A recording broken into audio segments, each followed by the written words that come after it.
Hai guys, kembali lagi dengan Joseph dari Review Gadget Indonesia. Kali ini kita akan melakukan review sebuah tablet dari Huawei, yaitu adalah Huawei MatePad T10s. Jadi kita akan melakukan review tablet ini, kita akan bahas kelebihannya maupun kekurangannya dari tablet ini. Jadi pastikan kalian sampai habis ya guys. Tapi sebelum itu jangan lupa klik tombol subscribe, aktifkan loncengnya, dan follow sosial media Review Gadget ya guys. Jadi mari kita lakukan review dari Huawei MatePad T10s ini. Oke guys, ini dia adalah Huawei MatePad T10s. Kita akan bahas dari sisi kelebihannya terlebih dahulu reviewnya, tapi sekedar informasi di awal, varian yang kita uji coba ini adalah varian yang RAM 3GB dan storage 64GB ya guys. Jadi di pasar luar sana ada yang varian RAM 4GB dan storage 64GB ya guys. Jadi kita akan fokus di sini yang 364 yang pengalaman kita gunakan ya guys. Kita akan bahas dari sisi kelebihannya terlebih dahulu ya guys. Kelebihan pertama dari tablet ini jelas untuk performance penggunaan sehari-hari ini sudah sangat lancar banget ya guys. Jadi performance dari prosesor Kirin 710A-nya ini sudah sangat bagus banget. Mau kalian pakai buat game masih bisa banget buat jalan game. Saya hanya menyarankan 3 game pertama ini yang Genshin Impact saya tidak sarankan di tablet ini. Karena apa? Karena memang agak lag ya guys. Jadi kita kemarin sudah bahas di tes gaming. Untuk penggunaan gaming kayak Mobile Legends, PUBG Mobile, Call of Duty masih oke banget, nggak ada masalah. Kemudian kalian mau pakai buat nonton Netflix, misalnya kalian mau pakai buat browsing, kalian mau pakai buat Microsoft Office, itu aman banget ya guys. Jadi sudah pasti aman banget secara performance untuk pengguna sehari-hari, dan bahkan kalian juga bisa pakai buat untuk kayak EBSPAN, Artflow, atau kemarin waktu kita sempat uji coba itu ada KineMaster, ada juga VN Editor, itu juga bisa banget di tablet ini, meskipun dengan catatan ya maksimal dengan resolusi 1080p ya guys, dengan 30 frame per second untuk recording videonya ya guys. Kurang lebih seperti itu untuk performance-nya, itu good job lah untuk Huawei MatePad T10s ini, meskipun keluaran tahun lalu tapi masih di 2022, di pertengahan 2022 ini masih bagus banget untuk performance-nya ya guys. Kemudian kelebihan selanjutnya ada dari sisi layar dari tablet ini, di mana layar 10 inch ini sudah dilengkapi dengan layar IPS Full HD Plus dengan refresh rate 60Hz, dan itu sudah bagus banget buat penggunaan sehari-hari, aman banget buat pakai browsing, buat nonton, buat macam-macam, itu aman banget ya guys. Dan oke banget lah, good job lah untuk Huawei MatePad T10s memberikan layar Full HD Plus ini di harga 2 jutaan ya guys. Kemudian dari tablet ini memiliki dual speaker di bagian atas dan di bagian bawah. Dia ada speaker di bagian bawah, kemudian di bagian atas itu kualitasnya bagus banget. Kenapa? Karena dia di tune by Harman Kardon, jadi sudah pasti bagus banget secara kualitas audionya. Kalian mau pakai buat nonton YouTube-nya dari browser ya guys. Ataupun kalau misalnya kalian buat nonton Netflix, kalian pakai buat nonton misalnya sosial media, yang video-video di sosial media, itu aman banget ya guys. Dan good job lah untuk speakernya dari Huawei MatePad 10s ini, menurut saya adalah salah satu speaker terbaik di harga 2 jutaan ya guys untuk tabletnya ya guys. Kemudian dari sisi baterai life dari tablet ini, di mana baterai life dari tablet ini tuh sangat bagus banget ya guys. Dengan kapasitas 5100 mAh-nya itu sudah bisa banget dipakai buat seharian. Meskipun memang kalau kalian buat non-stop streaming itu pasti tidak akan cukup buat seharian, tapi overall kalau misalnya kalian pakai nonton sekali, nonton misalnya 1 film, 2 film, dan sosial media, itu masih oke banget ya guys. Dan good job lah untuk Huawei MatePad T10s memberikan baterai life yang 5100 mAh-nya termasuk oke sih guys. Kemudian selain baterainya, tablet ini juga sudah support fast charging, di mana kita charge tablet ini dari 0 sampai 100% itu tidak sampai 2 jam ya guys. Jadi 1 jam 50 menitan lah. Itu 0 sampai 100% itu sudah good job lah untuk ukuran sebuah tablet. Meskipun memang tidak bisa dipungkiri ya, untuk sebuah tablet itu dengan kapasitas 5100 mAh, mungkin kalau kita bandingkan dengan smartphone di harga 2 jutaan mungkin tidak terlalu cepat ya, tapi kalau kita lihat dari kapasitasnya 5100 mAh dan kita bandingkan dengan tablet serupa di harga 2 jutaan, ini sudah termasuk cukup cepat ya guys untuk di harga 2 jutaan, dan good job lah untuk Huawei MatePad T10s ini ya guys. Kemudian dari sektor kualitas kamera di tablet ini, di mana tablet ini punya kamera di depan sama kamera belakang satu, di mana kualitasnya itu masih sangat mumpuni banget buat kebutuhan kalian Zoom meeting, Google Meet, atau video call itu masih oke, meskipun memang dalam kondisi low light pasti akan ada noise-nya. Tapi menurut saya di harga 2 jutaan ini adalah kamera yang termasuk salah satu yang cukup bagus ya guys. Dan ingat ya guys, jangan di-compare dengan smartphone. Sekali lagi, kualitas kamera di tablet jangan di-compare sama smartphone karena pasti beda. Jadi kalau misalnya kita lihat untuk tablet 2 jutaan, menurut saya ini adalah salah satu yang cukup bagus di kelas harganya ya guys. Oke guys, ini dia adalah uji coba kamera depan dari Huawei MatePad T10s. Jadi kurang lebih seperti ini untuk kualitas kamera depan dari Huawei MatePad T10s. Kalau misalnya kalian pakai Google Meet, Zoom Meeting, dan ini tanpa bantuan lampu tambahan. Jadi ini benar-benar lampu ruangan saja. Jadi ini adalah kondisi sehari-hari yang mungkin kalian akan pakai ketika kalian pakai Google Meet, Zoom Meeting, ya kurang lebih seperti ini. Jadi ini sekedar insight buat kalian untuk kualitas kamera depan dari Huawei MatePad T10s ini ya guys. Oke guys, ini dia adalah uji coba kamera belakang dari Huawei MatePad T10s dengan posisi yang kurang lebih sama dengan tadi waktu kita uji coba kamera depannya. Jadi kurang lebih seperti ini untuk kualitas kamera belakang dari Huawei MatePad T10s. Silahkan tulis berikan komentar. Dan menurut kalian apakah oke atau tidak oke? Misalnya ini pun kamera belakang sebenarnya buat emergency aja. Jadi kalau misalnya kalian memang butuh banget buat kamera belakang, kurang lebih seperti ini untuk kualitas kamera belakangnya ya guys. Kemudian tablet ini juga sudah support USB OTG Type-C, jadi kalian sudah pasti aman banget.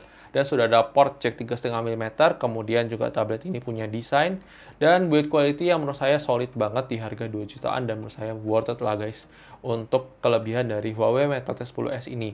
Dan itu dia tadi adalah kelebihan, semua kelebihan dari Huawei MatePad T10s ini. Tentunya tablet ini punya beberapa kekurangan. Di antaranya, yang pertama, tablet ini tidak punya slot SIM card. Jadi kalau misalnya kalian berharap ada varian yang ada pakai SIM card, sayangnya MatePad series itu tidak ada SIM card-nya guys. Jadi dia WiFi only semua. Kalian bisa pakai tethering smartphone kalian, silakan. Kalian mau pakai WiFi router kalian, silakan. Tapi yang pasti dia tidak bisa pakai mobile data jaringan kalian ya guys. Kemudian yang menarik di sini, secara sistem sebenarnya wideband di Huawei MatePad T10s itu sudah L1 ya guys, jadi sudah kedetek L1. Tapi kalau misalnya kalian pakai buat nonton Netflix, itu masih kedeteknya L3. Saya nggak tahu kenapa itu bisa terjadi, kemungkinan dari Netflix itu membatasi untuk produk-produk Huawei tidak bisa pakai resolusi tertinggi. Saya juga kurang tahu, tapi itu adalah masalah software dari Netflix-nya ya guys. Jadi mungkin dari Netflix-nya belum buka untuk MatePad T10s ini untuk bisa dapat yang L1 ya guys. Kemudian tablet ini juga belum memiliki fitur security seperti face unlock ataupun fingerprint scanner.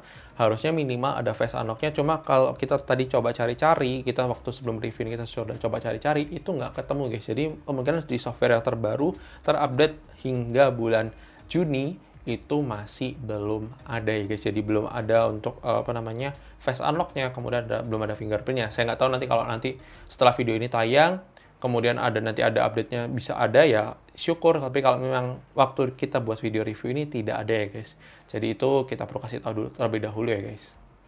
Kemudian kekurangan selanjutnya ada dari sisi Android. Di tablet ini masih menggunakan Android 10 ya guys. Jadi dia masih belum mendapatkan Android 11, Android 12 ya. Kalian nggak usah berharap juga sih mendapatkan Android 12. Minimal harusnya dapat Android 11 lah. Tapi nggak tahu kenapa. Dan di sini kalian lihat, tapi security levelnya diupdate ke 1 April 2022. Jadi cukup update untuk security levelnya, tapi untuk software Android-nya dia masih di Android 10 ya guys. Dan overall, isu software ini mungkin tidak terlalu signifikan akan bermasalah banget kalau untuk 1-2 tahun ke depan. Karena menurut saya software sekarang pun masih supply banget untuk Android 10. Tapi kita nggak tahu ya 1-2 tahun ke depan lagi apakah akan ada developer-developer yang akan mengkhususkan aplikasinya di Android terbaru. Nah, itu baru akan jadi masalah di tablet ini ya guys. Kemudian kalau kita lihat, selain masalah software tadi, yang tadi kita bilang OS-nya masih Android 10, karena tidak ada Google Mobile Service, jadi ini berlaku general ya guys. Jadi semua produknya Huawei, itu kalian cuma bisa download di aplikasinya di Huawei App Gallery atau di toko aplikasi pihak ketiga seperti APK Pure ini. APK Pure ini kita download dari websitenya langsung, jadi kalian bisa download.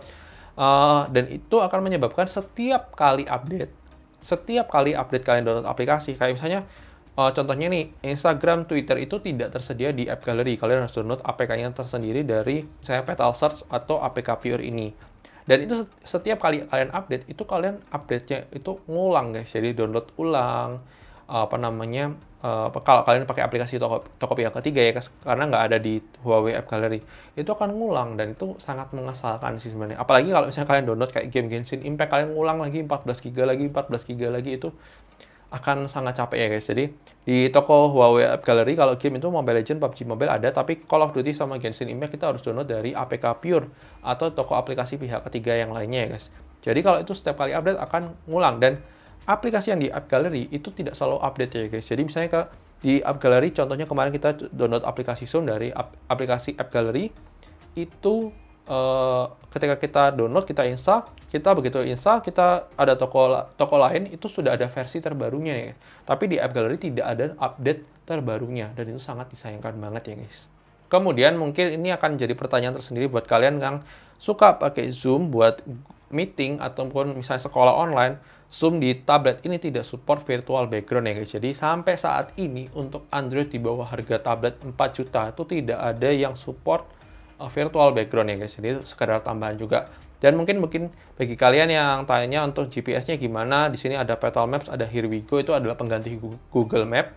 Tapi menurut saya secara akurasi GPS-nya itu masih nggak terlalu yang sampai sebagus itu ya guys. Jadi masih agak miss sedikit, dan karena dua aplikasi ini tuh sebenarnya masih belum sebagus Google Map ya guys. Jadi mungkin kalau yang kalian mempertimbangkan tablet ini untuk keperluan navigasi, perlu tahu itu ya guys. Dan itu dia tadi adalah kelebihan maupun kekurangan dari tablet ini.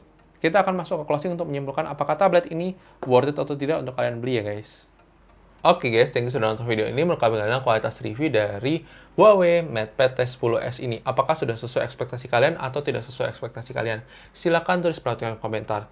Kalau menurut video sendiri, ini adalah tablet yang cocok banget buat kalian yang memang hanya pakai tablet ini untuk keperluan office ringan, keperluan untuk entertainment, kecuali di luar Netflix ya guys, karena Netflix tidak bisa 1080p di tablet ini karena masalah, nggak tahu, mungkin masalah kebijakan Netflix untuk Huawei, dia masih belum bisa kedetek L1, padahal dia Wi-Fi-nya sudah L1. Kemudian kalau misalnya kita juga bicara soal performance, ini adalah tablet yang memang cocok lah sesuai harganya di harga 2 jutaan. Jadi kalau memang kalian cari untuk tablet gaming, saran saya lebih baik kalian nambah sedikit lagi, nabung sedikit lagi, ambillah produk lain di harga 3 jutaan yang punya tablet yang punya performance yang lebih baik daripada Huawei MatePad T10s ini. Jadi ya kurang lebih seperti itu yang kita bisa simpulkan. Tapi kalau memang kalian tertarik untuk beli produk ini, Huawei MatePad T10s, silahkan cek link di deskripsi video, nanti kita akan taruh link pembeliannya. Dan jangan lupa like video ini kalau kalian suka, dislike aja kalau nggak suka, dan sampai ketemu di video selanjutnya guys. Oke guys, bye-bye!